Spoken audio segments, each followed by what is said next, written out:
আসসালামু আলাইকুম, স্বাগত জানাচ্ছি আরটিভির মধ্যাহ্নের সংবাদে। আপনাদের সাথে আছি আমি পারভিন মিতু। সরকারি চাকুরিতে নিয়োগের ক্ষেত্রে কোটা বহাল রেখে হাইকোর্টের রায়ের বিরুদ্ধে রাষ্ট্রপক্ষ ও ঢাকা বিশ্ববিদ্যালয়ের 2 শিক্ষার্থীর করা লিভ টু আপিলের শুনানি চলছে। এতে অংশ নিয়েছেন অ্যাডভোকেট AZI খান পান্না, ব্যারিস্টার তানিয়া আমির, তানজিবুল আলম, এহসানুল করিম, সারা হক ও শাহ মঞ্জুরুল হক। চূড়ান্ত রায় কিছুক্ষণের মধ্যে ঘোষণা করা হবে। শুনানিতে হাইকোর্টের পুরো রায় বাতিল চাওয়া হয়েছে বলে জানান অ্যাটর্নি জেনারেল। তিনি বলেন, হাইকোর্টের রায় বৈষম্যমূলক ও বাতিলযোগ্য। এদিকে গতকাল আইনমন্ত্রী, শিক্ষামন্ত্রী ও তথ্য প্রতিমন্ত্রীর সঙ্গে বৈঠক করে বৈষম্য বিরোধী কোটা আন্দোলনের সমন্বয়করা জানিয়েছেন তারা 5 ভাগ অনগ্রসর গোষ্ঠীর জন্য কোটা চান এবং বাকি নিয়োগ হবে মেধার ভিত্তিতে। কোটার বিষয় ছাড়াও আরও 7টি দাবি তারা জানিয়েছে। এদিকে আপিল বিভাগের রায়কে কেন্দ্র করে উচ্চ আদালত ও আশপাশে কয়েক স্তরের নিরাপত্তা নেওয়া হয়েছে।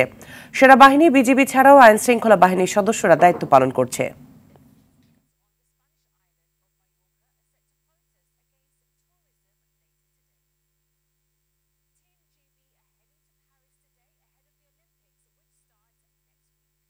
দর্শক, এই মুহূর্তে উচ্চ আদালতের সামনে আছেন সহকর্মী শাকিলা করিম। তার কাছ থেকে জানবো সেখানকার কিছুক্ষণ আগের পরিস্থিতি। এই মুহূর্তে আমরা অবস্থান করছি হাইকোর্ট চত্বরের যে প্রধান গেট আছে সেই গেটে, এবং এখানে কিন্তু রায়কে কেন্দ্র করে প্রচুর সংখ্যক আইন শৃঙ্খলা রক্ষাকারী বাহিনীর উপস্থিতি চোখে পড়ছে। আপনাকে যদি আমি একটু দেখাই, আপনার মাধ্যমে দর্শকদেরকে দেখানোর চেষ্টা করি যে পেছনে কিন্তু বিজিবি, পুলিশ, সেনাবাহিনী, এই প্রচুর সংখ্যক সদস্যদের কিন্তু টহল রয়েছে, এবং তারা কিন্তু ঠিক এই মেইন গেটে ঢোকার মুখে যে ডান পাশ আছে এই ডান দিক থেকে কিন্তু কোনো গাড়ি বের হতে দিচ্ছে না। জরুরি প্রয়োজনে হলেও সেগুলোকে বের হতে দিচ্ছে না। প্রত্যেকটা রিক্সা, গাড়ি সব কিন্তু ফিরাই দিচ্ছেন ও সব ঢাকা বিশ্ববিদ্যালয়ের রাস্তার দিকে সবগুলোকে ফেরত পাঠাচ্ছেন। এবং এখানে কিন্তু যে রায়কে কেন্দ্র করে যে পরিমাণ নিরাপত্তা জোরদার করার কথা, ঠিক সেই পরিমাণ নিরাপত্তায় কিন্তু জোরদার করা হয়েছে। এবং হাইকোর্টের ভেতরের অবস্থা যদি আপনাকে একটু বলতে চাই, সেক্ষেত্রে এখনও কিন্তু রায় ঘোষণা হয়নি। অর্থাৎ যে 5 জন আইনজীবী আছেন তারা কিন্তু এখনও তাদের যুক্তি উপস্থাপন করছেন, এবং এই বিষয়ে কিন্তু অ্যাটর্নি জেনারেল কিন্তু বলেছেন যে যেহেতু এটা কোটা সংস্কার আইন এবং এটা নিয়ে কিন্তু আসলে কথা বলার এখতিয়ার কিন্তু হাইকোর্টে নেই, এটা কিন্তু গভর্নমেন্টেরই আসলে এই বিষয়ে কথা বলার এখতিয়ার রয়েছে। এবং এই রায়কে কেন্দ্র করে আদালত পাড়ায় শুধু এই প্রধান গেটেই না, অন্যান্য যে গেটগুলো আছে, প্রবেশমুখ আছে, এগুলাকে কিন্তু বন্ধ করে দেওয়া হয়েছে। তবুও সেসব আশেপাশে কিন্তু সেনাবাহিনী এবং পুলিশের ব্যাপক পরিমাণ পুলিশের উপস্থিতি চোখে পড়েছে। এবং এখানে যারা পথচারী রয়েছেন তাদেরকেও কিন্তু, যারা খুব জরুরি প্রয়োজন আসছেন তাদেরকে কিন্তু পায়ে হেঁটেও আসলে কোথাও যেতে দেওয়া হচ্ছে না। তো এখনও আমরা রায়ের জন্য অপেক্ষা করছি, এবং রায় ঘোষণা হওয়ার পর এই চত্বর বা ঢাকা শহরের প্রধান গুরুত্বপূর্ণ মোড়ে যাতে আইন শৃঙ্খলার পরিস্থিতির কোনো অবনতি না ঘটে, সেজন্য কিন্তু আইন শৃঙ্খলা বাহিনীর পক্ষ থেকে কিন্তু সর্বোচ্চ প্রস্তুতি নেওয়া হয়েছে। এবং রায় ঘোষণার পরবর্তীতে কী অবস্থা হয় এটা কিন্তু আপনাদের মাধ্যমে দর্শককে জানানোর চেষ্টা করব। তো এই ছিল আমার কাছে হাইকোর্ট চত্বর থেকে, হাইকোর্টের প্রধান গেট থেকে সর্বশেষ। দর্শক, উচ্চ আদালত প্রাঙ্গণ থেকে জানাচ্ছিলেন শাকিলা করিম। পরিস্থিতি স্বাভাবিক না হওয়া পর্যন্ত চলমান কারফিউ অব্যাহত রাখার ঘোষণা দিয়েছেন স্বরাষ্ট্রমন্ত্রী। রাতে ধানমন্ডি সরকারি বাসভবনে আইন শৃঙ্খলা বাহিনীর ঊর্ধ্বতন কর্মকর্তাদের সঙ্গে বৈঠক শেষে এই ঘোষণা দেন তিনি। স্বরাষ্ট্রমন্ত্রী বলেন, আজ দুপুর 3টা পর্যন্ত কারফিউ চলবে একটানা। 3টা থেকে বিকেল 5টা পর্যন্ত কারফিউ শিথিল থাকবে। 5টার পর থেকে অনির্দিষ্টকালের জন্য কারফিউ চলবে। কোটা আন্দোলনের প্রসঙ্গ টেনে মন্ত্রী জানান, এই সহিংসতার সঙ্গে শিক্ষার্থীদের কোনো সম্পর্ক নেই। পরিস্থিতি দ্রুতই নিয়ন্ত্রণে চলে আসবে, সহিংসতাকারী কাউকেই ছাড় দেওয়া হবে না। জনপ্রশাসন মন্ত্রণালয় থেকে গতকাল রবিবার ও সোমবার সাধারণ ছুটি ঘোষণা করা হয়েছে।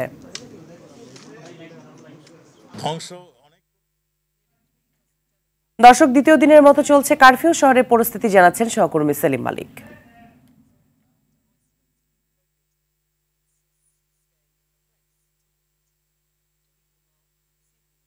আমি জীবনযাত্রা ফিরানোর জন্য আপনারা দেখতে পাচ্ছেন যে কারফিউকে কেন্দ্র করে কিন্তু আইন শৃঙ্খলা রক্ষাকারী বাহিনী বেশ সতর্ক অবস্থা রয়েছে, এবং এই শাহবাগে শুধু আইন শৃঙ্খলা রক্ষাকারী বাহিনীর সদস্যদের পাশাপাশি কিন্তু পুলিশের সাজোয়া যান রয়েছে, এবং পুলিশও কিন্তু বেশ সতর্ক অবস্থায় আমরা দেখতে পাচ্ছি। এবং শুধু পুলিশ নয়, এই পুলিশের বাইরেও কিন্তু এদিক দিয়ে কিন্তু আপনার বর্ডার গার্ড অফ বাংলাদেশের যে টহল বাহিনী সেগুলো কিন্তু কিছুক্ষণ পরপরই এদিক দিয়ে যাচ্ছে। এছাড়া বিভিন্ন মোড়ে মোড়ে কিন্তু পুলিশ সদস্যরা যারা এই এলাকায় আসতে যাচ্ছে তারা কিন্তু পুলিশ সদস্যরা তাদের কিন্তু চেক করছে এবং এবং শুধুমাত্র এই শাহবাগ নয়, শাহবাগের বাইরেও আমরা বিভিন্ন এলাকায় দেখেছি যে সেনাবাহিনীর সদস্যরা কিন্তু এইসব এলাকা দিয়ে যারা প্রবেশ করছে, গাড়ি নিয়ে যাচ্ছে, তাদের কিন্তু চেক করা হচ্ছে এবং কোনো ধরনের অপ্রীতিকর ঘটনা যেন না ঘটে সেজন্য কিন্তু তারা বেশ সতর্ক অবস্থান রয়েছে। এই এলাকায় কিন্তু খুব বেশি একটা সাধারণ মানুষ আমরা দেখতে পাচ্ছি না এবং বলা যেতে পারে যে কারফিউর মধ্যে এই কারফিউর যে পরিস্থিতি থাকে সেটি এখন পর্যন্ত স্বাভাবিক অবস্থায় রয়েছে। আপনি জানেন যে এই শাহবাগ এলাকায় কিন্তু এখানে বেশ কিছু সরকারি হাসপাতাল রয়েছে, বারডেম এবং বঙ্গবন্ধু শেখ মুজিবুর মেডিকেল বিশ্ববিদ্যালয় রয়েছে। এখানে কিন্তু হাজার হাজার মানুষ চিকিৎসা নিতে আসে। এখানে রোগীদের প্রচুর রোগী রয়েছে, এখানে রোগীর স্বজনরাও আসতে হয়। তবে যারা তাদের নির্দিষ্ট কারণ দেখে অর্থাৎ এখানে আসলে তাদের রোগী রয়েছে বা তারা চিকিৎসা নিতে আসছে, এইসব কারণ দেখিয়ে যারা দেখাতে পারছে তাদেরই কেবল প্রবেশ করতে দেওয়া হচ্ছে। এবং এছাড়া কিছু শিক্ষার্থী রয়েছে, মেডিকেল শিক্ষার্থী রয়েছে এবং ডাক্তার রয়েছে, তারাও কিন্তু এলাকায় ঢুকতে পারছেন। তাছাড়া এর বাইরে আসলে কেউ এই এলাকায় প্রবেশ করতে পারছে না। আপনি জানেন যে কারফিউর মধ্যে বিকেল 3টা থেকে 5টা পর্যন্ত কারফিউটা তুলে নেওয়া হবে এবং 5টা পর থেকে কিন্তু অনির্দিষ্টকালের জন্য কারফিউ আবার ঘোষণা করা হয়েছে সরকারের পক্ষ থেকে। অর্থাৎ এই মুহূর্তে কিন্তু ঘরের বাইরে কিন্তু বের হওয়া নিষিদ্ধ করা হয়েছে। তো আমার কাছে এই ছিল শাহবাগ এলাকায় কারফিউর খবরাখবর। দর্শক, কারফিউ পরিস্থিতি জানাচ্ছিলেন সেলিম মালিক। এদিকে সারা দেশে দ্বিতীয় দিনের কারফিউ চলছে। বরিশালে মাঠে কাজ করছে সেনাবাহিনী। রাস্তাঘাটে মানুষের চলাচল কম, বন্ধ আছে বেশিরভাগ দোকানপাট ও যানবাহন চলাচল। সেনাবাহিনী, র্যাব, বিজিবি ও পুলিশ মাঠে আছে চট্টগ্রামে, বন্ধ দোকানপাট। মহানগরীতে রিকশা ছাড়া সব ধরনের যানবাহন চলাচল বন্ধ আছে। মোড়ে মোড়ে সেনাবাহিনী অবস্থান নিয়েছে সিলেটে। এদিকে স্বাভাবিক রয়েছে খুলনার পরিবেশ। নগরীর প্রধান সড়কগুলো জনশূন্য হলেও অলিগলির দোকানপাট খোলা, বন্ধ বড় যানবাহনের চলাচল। থমথমে অবস্থায় আছে রংপুর সহ সারা দেশে। কোটা সংস্কার আন্দোলনকে কেন্দ্র করে দুর্বৃত্তের হামলায় ব্যাপক ক্ষতি হয়েছে মেট্রো রেলের। মিরপুর 10 ও কাজীপাড়া স্টেশনে আগুন লাগায় অনেক ক্ষতি হয়েছে স্টেশনের। মেট্রো রেল কর্তৃপক্ষ জানিয়েছে স্টেশনগুলো চালু হতে 1 বছর সময় লাগবে। নাশকতাকারীরা স্টেশনে ভাঙচুর ও আগুন দেওয়ার সময় অনেক লুটপাট করেছে। ক্ষয়ক্ষতি খতিয়ে দেখতে একটি তদন্ত কমিটি গঠন করা হয়েছে। গতকাল ঢাকা ম্যাস ট্রানজিট কোম্পানি লিমিটেডের এমডি ঘটনাস্থল পরিদর্শন করেছেন। এ সময় তিনি বলেন, মেট্রো রেলের সঙ্গে বিদ্যুৎ সংযোগ থাকায় সেখানে ঝুঁকি রয়েছে, তাই সেখানে জনসাধারণকে না যাওয়ার পরামর্শ দিয়েছেন। দেশের বর্তমান পরিস্থিতি তুলে ধরতে বিভিন্ন দেশের রাষ্ট্রদূতদের সাথে বৈঠক করছেন পররাষ্ট্রমন্ত্রী হাসান মাহমুদ। রাষ্ট্রীয় অতিথি ভবন যমুনায় এই বৈঠক অনুষ্ঠিত হচ্ছে। গতকাল সাংবাদিকদের সাথে আলাপকালে মন্ত্রী বৈঠকে বসার তথ্য জানান।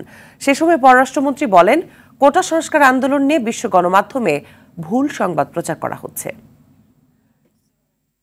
আন্তর্জাতিক সংবাদ। নির্বাচন যত এগিয়ে আসছে নিজ দলে ততই সমর্থন হারাচ্ছেন প্রেসিডেন্ট জো বাইডেন। শারীরিক অসুস্থতাজনিত কারণে তার থেকে মুখ ফিরিয়ে নিয়েছেন অসংখ্য ডেমোক্র্যাট নেতা। নির্বাচন থেকে বাইডেন সরে দাঁড়াক, এটাই তাদের চাওয়া। এ তালিকায় এবার যুক্ত হলেন প্রভাবশালী 2 সিনেটর শের ব্রাউন ও মার্জিন হাইনেক। বিবৃতিতে তারা জানিয়েছেন, দুর্বল অবস্থানের কারণে বাইডেনের প্রতি আস্থা কমছে ভোটারদের। এ নিয়ে 30 ডেমোক্র্যাট নেতা এ দাবি করলেন। অন্যদিকে মিশিগানের রানিং মেট জেডি ভ্যান্সকে সাথে নিয়ে প্রথমবারের মতো নির্বাচনী প্রচারে অংশ নিয়েছেন ডোনাল্ড ট্রাম্প।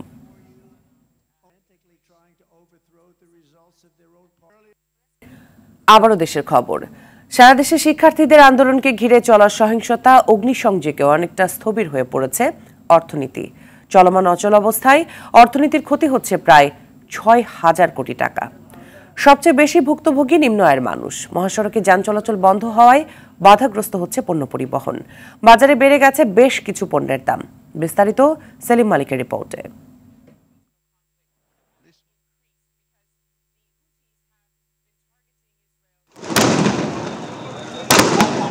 দেশের প্রায় সব ধরনের সরকারি চাকরিতে 56% কোটাকে বৈষম্যমূলক মনে করে গত প্রায় 3 সপ্তাহ ধরে আন্দোলন করছে দেশের বিশ্ববিদ্যালয় ও শিক্ষা প্রতিষ্ঠানের শিক্ষার্থীরা। এতে বেশ কয়েকজনের প্রাণহানিতে গত বৃহস্পতিবার থেকে সর্বাত্মক অবরোধে নামে আন্দোলনরত শিক্ষার্থীরা।